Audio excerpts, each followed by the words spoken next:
Hello నమస్తే ఆహార ప్రియులకి స్వాగతం సుస్వాగతం. ఈ వీడియోలో మనం పచ్చి కొబ్బరి పాలతో కోకోనట్ బర్ఫీ ఎలా ప్రిపేర్ చేయాలో చూద్దాం. పండగలప్పుడు వ్రతాలప్పుడు మనం గుడికి వెళ్ళినప్పుడు మన ఇంట్లో ఎక్కువగా కొబ్బరి చిప్పలు మిగిలిపోతూ ఉంటాయి కదా, వాటితో ఇలా బర్ఫీ చేసి పెడితే పిల్లలు పెద్దలు అందరూ చాలా ఇష్టంగా తింటారు. ఎక్కువ రోజులు నిల్వ కూడా ఉంటుంది. తక్కువ ఇంగ్రీడియంట్స్తో చాలా సింపుల్ టేస్టీ రెసిపీ చూసేద్దామా మరి.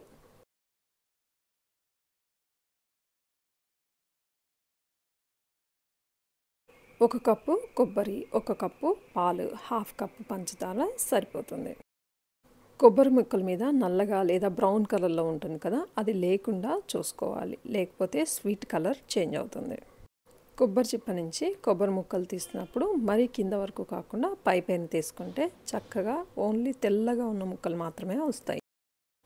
ఈ తెల్లటి కొబ్బరి ముక్కల్ని మిక్సీ జార్లో వేసుకుని బాగా మెత్తగా గ్రైండ్ చేసుకోవాలి.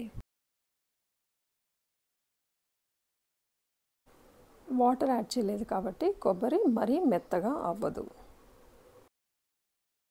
కొబ్బరిలో కొద్దిగా పాలు కూడా యాడ్ చేసి మళ్ళీ మిక్సీ పట్టుకుంటే చాలా మెత్తగా ఫైన్ పేస్ట్ లాగా అయిపోతుంది.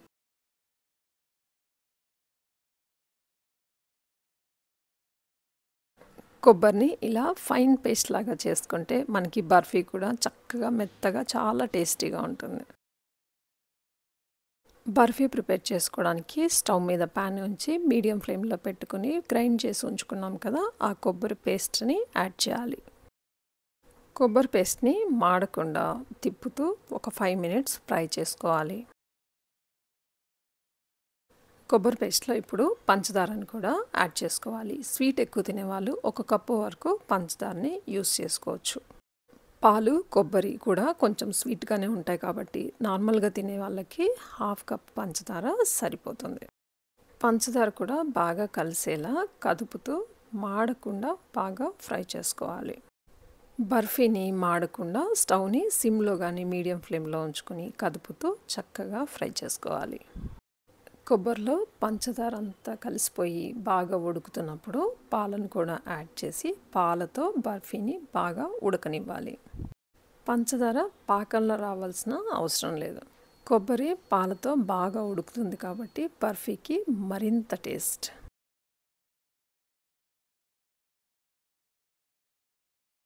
పాలు పోసిన తర్వాత కూడా బర్ఫీని మాడకుండా తిప్పుతూ చక్కగా ఉడకనివ్వాలి.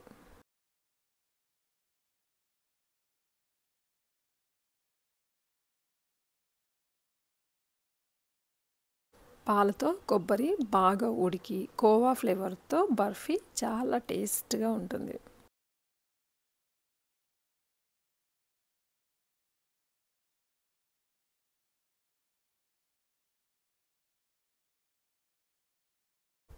బర్ఫీ గట్టిపడే వరకు బాగా తిప్పుతూ ఉండాలి.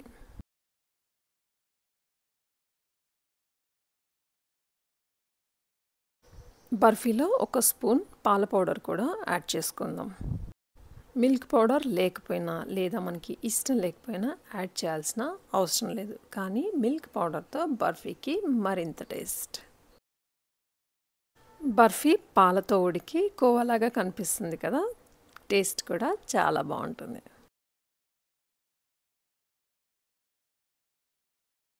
కొద్దిగా యాలకుల పొడి కూడా యాడ్ చేద్దాం. స్వీట్కి మంచి ఫ్లేవర్ రావాలంటే ఈ యాలకుల పొడి కంపల్సరీ.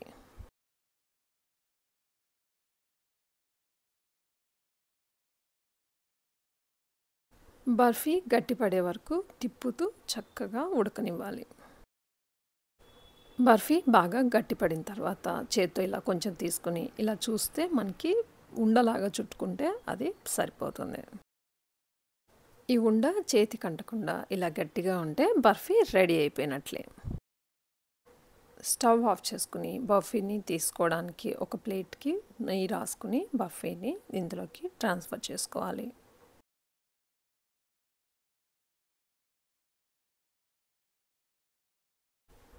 బర్ఫీని ఈక్వల్గా ప్లేట్ నిండా స్ప్రెడ్ చేసుకోవాలి. బర్ఫీని ఈక్వల్గా స్ప్రెడ్ చేసుకున్న తర్వాత ఒక గిన్నెతో చక్కగా ట్యాప్ చేసుకుంటూ ఒకే లెవెల్కి వచ్చేలాగా ట్యాప్ చేసుకోవాలి గట్టిగా. బర్ఫీని ఇలా చక్కగా స్ప్రెడ్ చేసుకుని ఒక 1 hour వదిలేసేయాలి. ఒక గంటలో బర్ఫీ చక్కగా ఆరిపోతుంది. ఇప్పుడు నైఫ్ తీసి మనకి కావలసిన సైజులో, కావలసిన షేప్‌లో బర్ఫీని కట్ చేసుకోవచ్చు.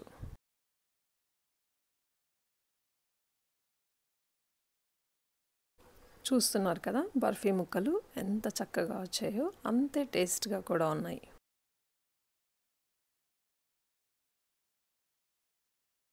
పాలు, కొబ్బరి, పంచదార అన్నీ వైట్ ఐటమ్స్తోనే కాబట్టి బర్ఫీ కూడా వైట్‌గా చాలా అందంగా ఉంటుంది. అలాగే చాలా టేస్ట్‌గా కూడా ఉంటుంది. బర్ఫీ మెత్తగానే ఉంటుంది కాబట్టి పెద్దవాళ్ళు కూడా చక్కగా తినేసేయచ్చు. పిల్లలు, పెద్దలు అందరికీ చాలా బాగా నచ్చుతుంది. కొబ్బరి, కోవా ఫ్లేవర్‌తో బర్ఫీ చాలా టేస్టీగా ఉంటుంది. కొబ్బరి, పాలు, పంచదార తక్కువ ఐటమ్స్‌తో చాలా సింపుల్‌గా, చాలా ఈజీగా, చాలా టేస్టీగా మీరు కూడా తప్పకుండా ఈ బర్ఫీని